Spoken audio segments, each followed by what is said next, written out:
Hello ka-trade, ipapakita ko lang sa inyo itong touchscreen smart interactive board. Okay, Android yung OS niya ka-trade, kaya lahat ng Android app pwede natin i-download. Okay, kung nagtitrade tayo sa Forex, pwede natin i-download ang MetaTrader 4, kagaya nito, MetaTrader 5. Kung nagtitrade mo kayo sa crypto, yung mga crypto trading app, pwede nyo i-download at pwede kayong mag-trade. So mga app kagaya ng YouTube, TikTok, Facebook, Shopee, pwede nyo install dito ka-trade. At maganda siya, napaka-soft i-touch. Okay? At kapag magsisearch tayo, ayan, napakalambot isulat ka-trade.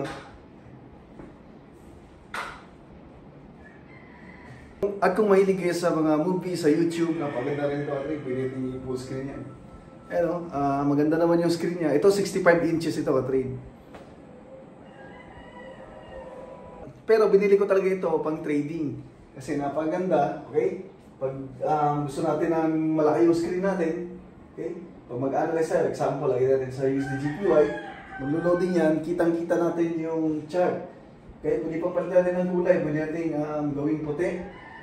Okay? Kung gusto natin kulay white yung chart natin, ganyan. Okay?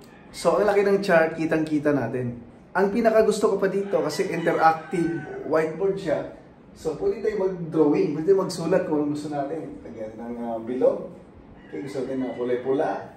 Ayan, lagyan natin ng mga guhit. Diba? Lagyan natin ng sulat. Bibiano. Ayan. So, napaganda, lalong-lalo na kapag nagagawa ka ng content, pwede, nag-a-analyze ka. Example, tayo natin yung profit natin ngayon, negative pa tayo. Ito naman yung mga trade natin. Ayan. Okay? So, napakaganda ka-trade.